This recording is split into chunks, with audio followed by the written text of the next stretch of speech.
السلام عليكم ورحمة الله. ازيكم حبايبي واحلى متابعين، عاملين ايه؟ يا رب تكونوا بخير.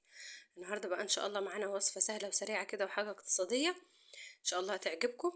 معانا بقى ايه؟ ربع كيلو كفتة، ربع كيلو لحمة مفرومة كده هنعمله كفتة. وازاي بقى؟ تابع معايا الفيديو عشان تشوفي ازاي نخلي الربع كيلو ده حوالي نص كيلو. تابع معايا الفيديو للاخر، ولو اول مرة تشوفي قناتي يا ريت تشتركي في القناة وتفعلي الجرس عشان يجيلك كل جديد. وما تنسيش تحطي لي اللايك. اول حاجه معايا كده بطاطسايه حجمها ايه صغيره كده، يعني مش صغيره قوي يعني بس صغيره شويه. تمام، يعني ما تجيبيش بطاطسايه كبيره قوي.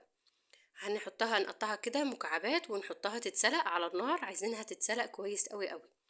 معايا بقى على ما البطاطس تتسلق بصلايه كده متوسطه الحجم، هبشرها كده حلو، بشر ناعم زي ما انتوا شايفين كده.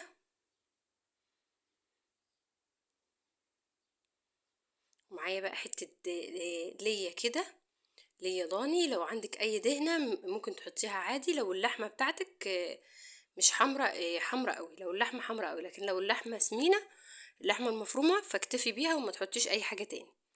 تمام. وعندك دهنة عادية مش مشكلة. انا دي كانت عندي حتة ليا فقلت هبشرها كده بالمبشرة عليها زي ما انتوا شايفينها كده، بشر ناعم برضو. والحتة اللي اتبقت الصغيرة دي ما عملتهاش، يعني انا اكتفيت بالشوية دول. تمام.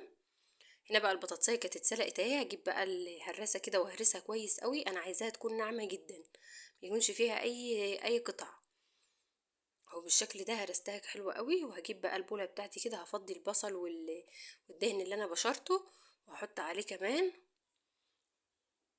البهارات بتاعتي، ملح وفلفل اسمر ومعلقه بابريكا ومعلقه من بهارات الكفته ونص معلقه صغيره من الكباب الصيني. تمام.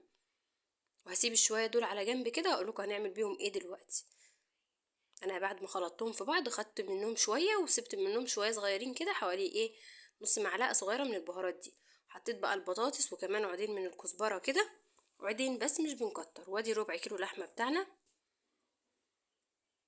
وهنعجن بقى الكلام ده في بعضه كويس قوي، البطاطس مع الكزبره مع البصل مع الدهنه واللحمه والبهارات اللي احنا حطيناها.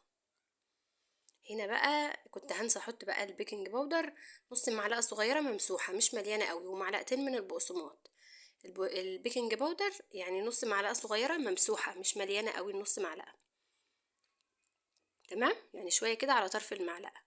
وعجنت الكلام ده كله كويس، وجبت الصينيه بتاعتي بقى دهنتها معلقه سمنه كده او ممكن زيت. معايا بقى بصلايه كده برضو وبطاطسايه وطماطمايه وقرن فلفل. هنقطع الكلام ده بقى شرايح كده عشان نبطن بيه الصينيه بتاعتنا. يعني الصينيه دي هتبقى وجبه متكامله كده جميله قوي وتوفير، وكمان هترمي معانا كميه كبيره جدا دلوقتي هتشوفوها ما شاء الله.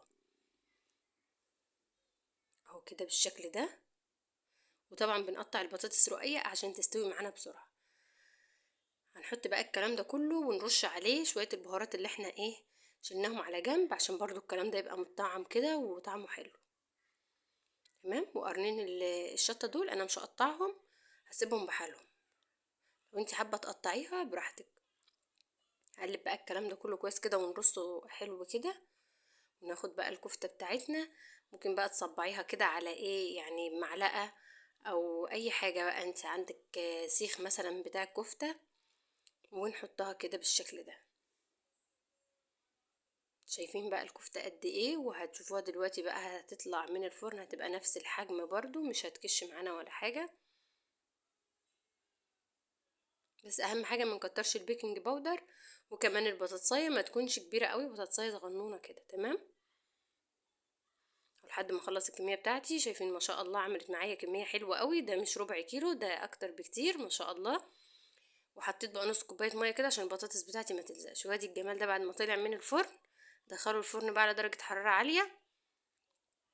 ممكن بقى ان احنا نقدمه مع اي حاجه، شويه سلطه، سلطه طحينه. إيه، انا بقى البتنجان المخلل انا كنت عاملاه معاكم. وهنا بقى الكفته بتاعتي اهي. شايفين الجمال؟ كفته هشه كده وجميله، والصابع زي ما هو ما كشتش معايا ولا اي حاجه.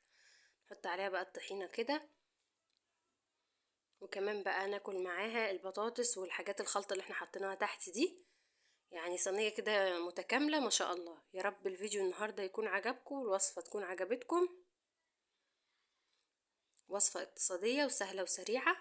يا رب الفيديو يكون عجبكم والوصفة تكون عجبتكم، ما تنسوش تحطوا لي لايك وتدعموني بكومنت حلو منكم، واشوفكم في فيديو جديد ووصفة جديدة. مع السلامة.